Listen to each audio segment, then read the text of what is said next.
Hello, my name is Kevin Salisbury. I do the marketing for the Bunny Museum, which is a wonderful place located on Main Street in Binghamton, New York.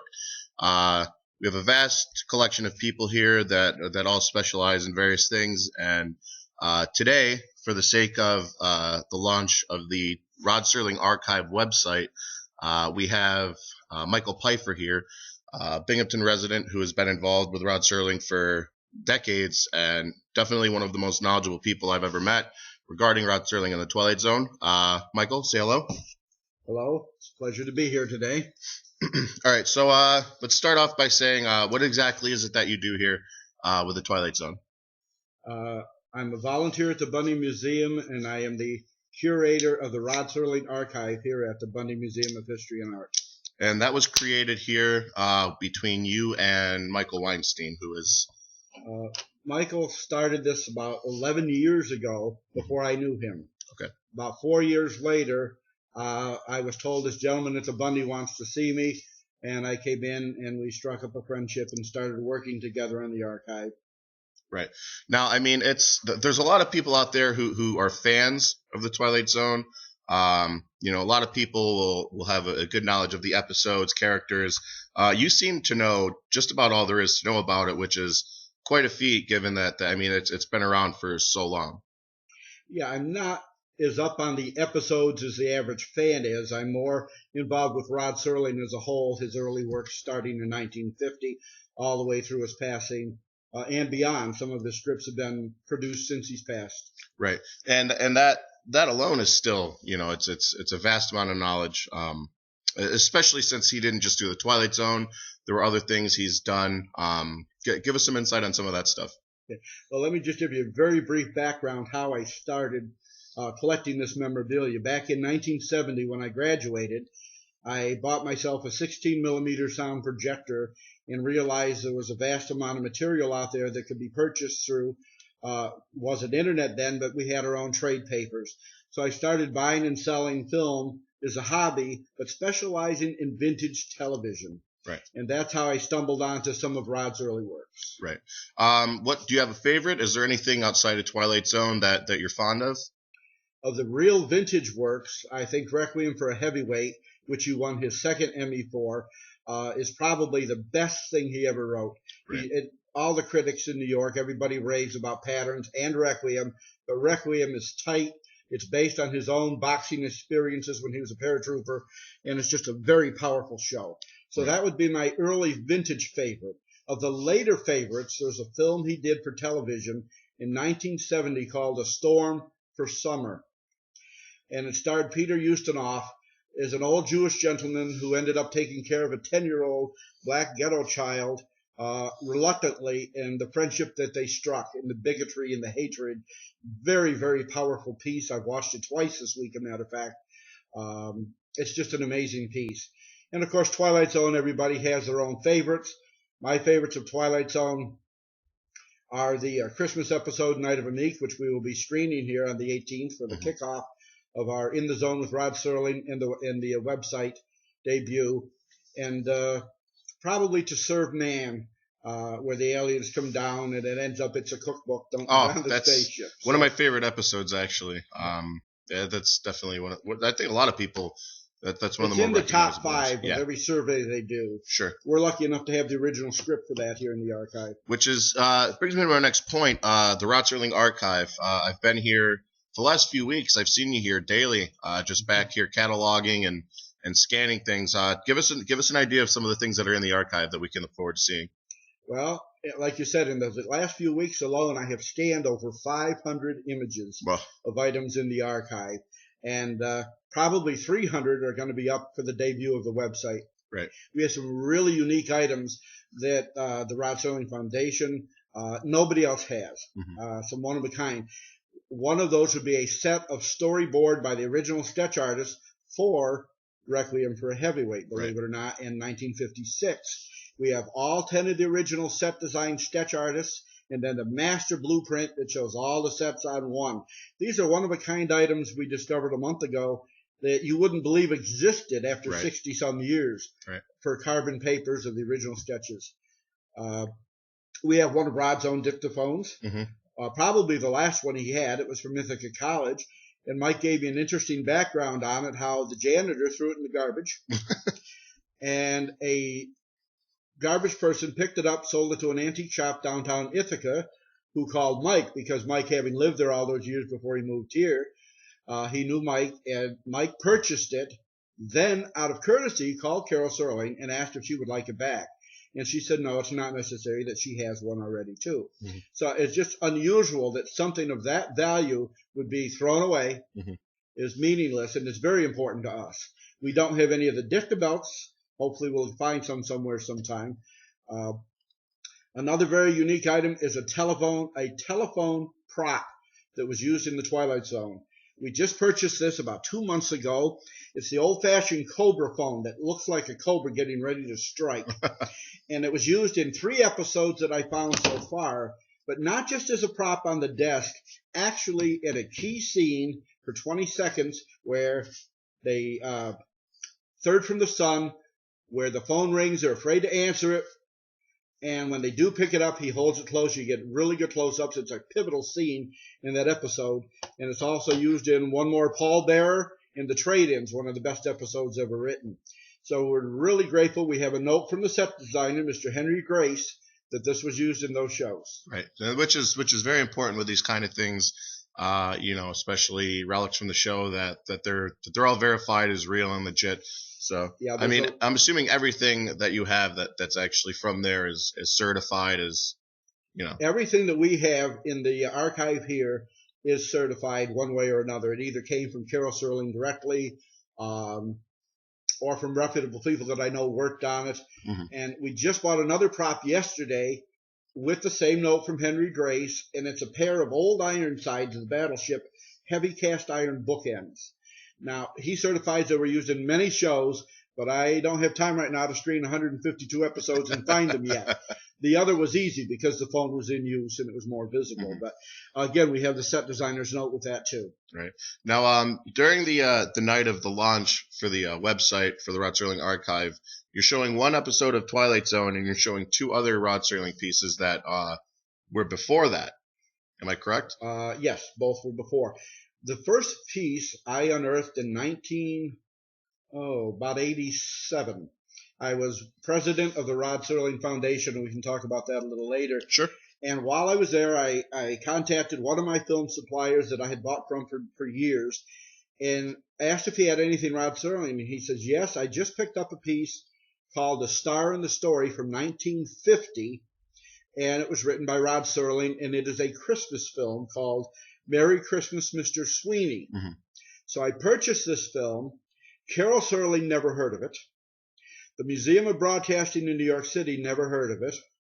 UCLA and Madison Archives in Ithaca never heard of it.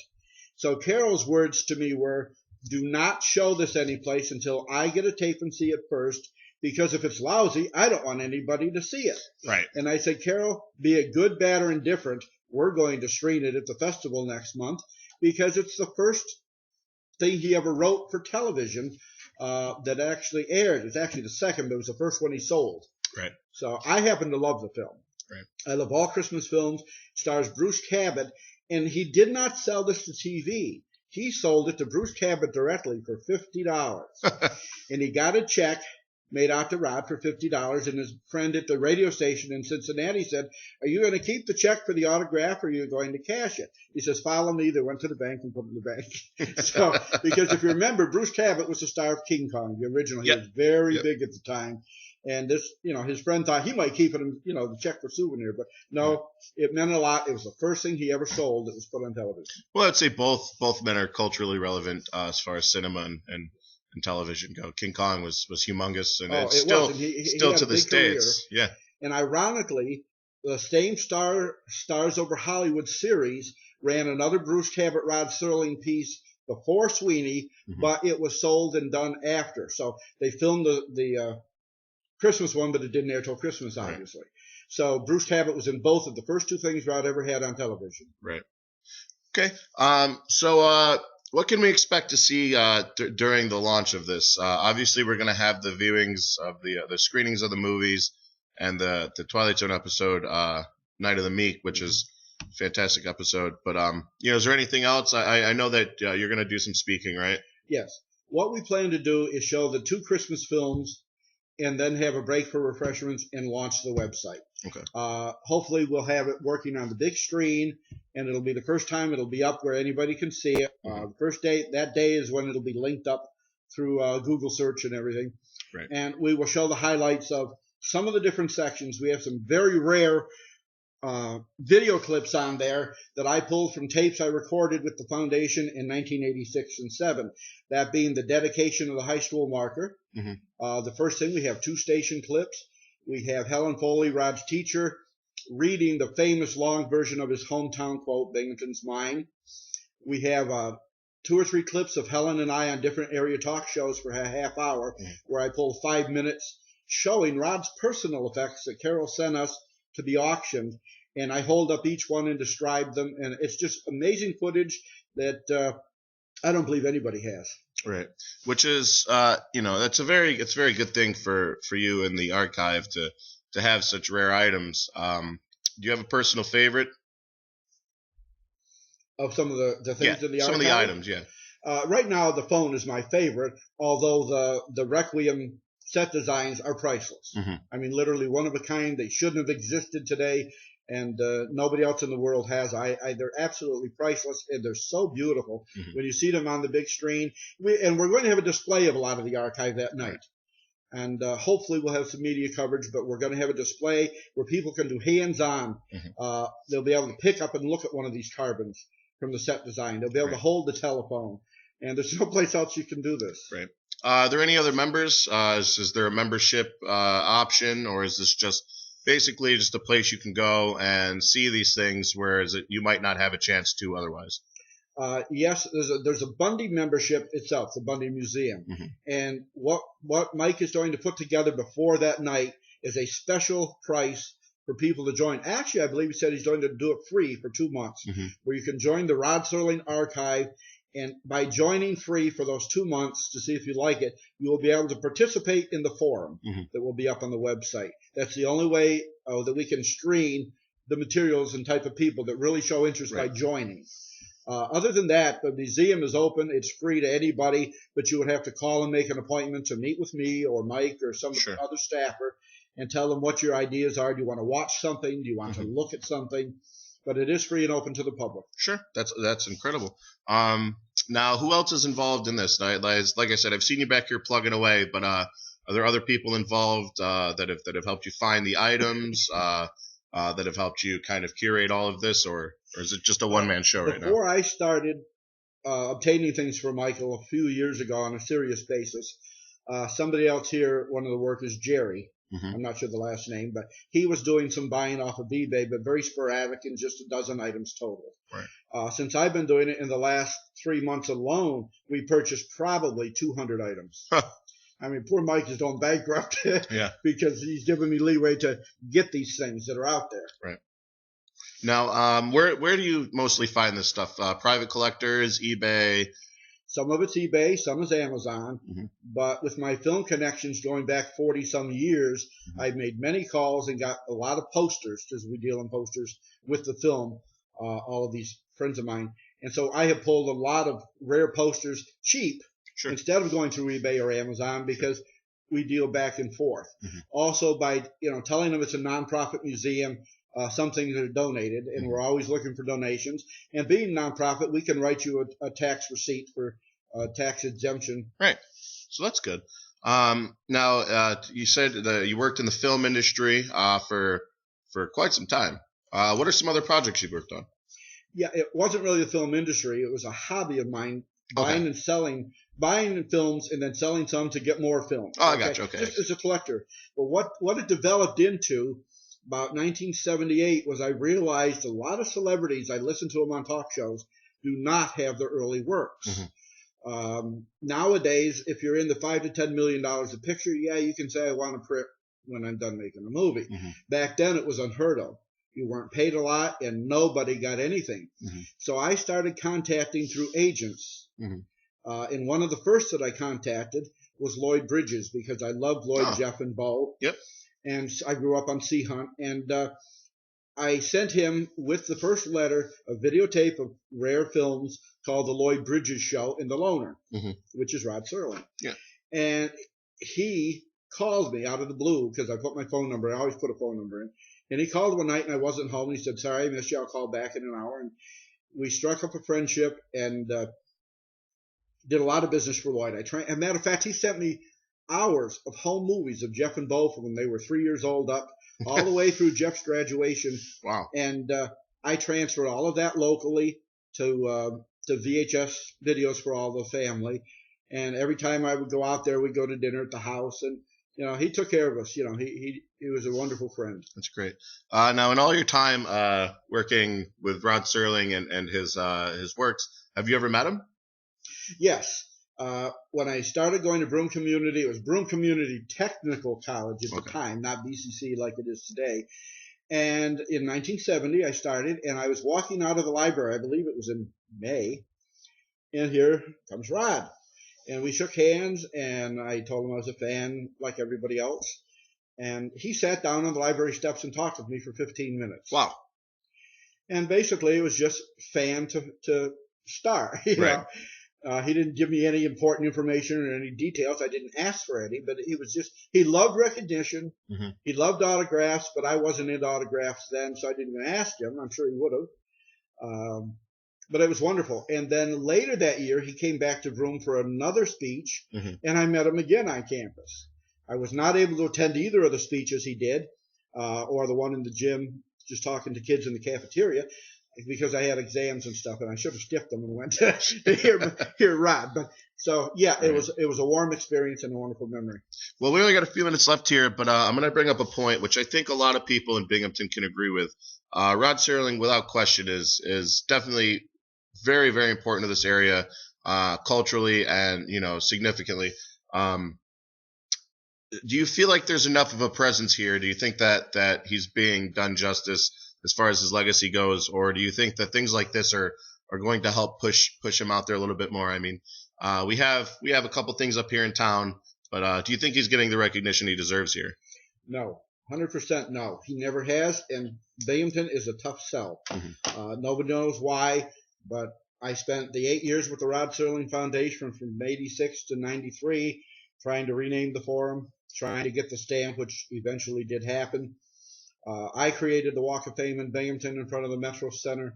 And there's just so many projects we've done. The fans are out there. The people love Rod. Everybody in Broome seems to love Rod. They donate a lot for the celebrity auctions. But as far as getting something renamed after him, it's like pulling teeth. Nobody knows why. Hopefully, through the Bundy Archive here, the archive at the museum, it will get people coming in more for the symposiums, even though we call it In the Zone with Rod Serling. We do discuss the films. People can ask questions about them. And hopefully they'll start coming, looking over the archive, and realize we're here to stay. I know the Bundy's main goal is to get an actual Rod Serling museum. And hopefully that's a few years down the line. But we're working very hard at it. You're on the right track, I would say. So the event is Wednesday, December 18th at 7 p.m. It's called In the Zone with Rod Serling. It's going to be hosted by Michael Pipher at the Bundy Museum Annex. That's 129 Main Street in Binghamton. There will be refreshments, and it will also be the launch of the Rod Serling Archive website, which has definitely been something that's being worked on very, very diligently. And I'm anticipating it's going to be a good night. If you have nothing going on, even if you do, cancel your plans, come down, check it out with Michael Pipher and the Bundy Museum. Got anything to say before we take off? If you want to come a half hour early and sit and visit, that's fine. Like a meet and greet, we're always willing to do that because it'll be a tight schedule to get everything in that we want to do. Sure. So if you have questions or you want to preview anything before the film starts at 7, stop at 6:30. All right, great. All right, well, thanks for taking the time to talk to me here. Take care. Thank you.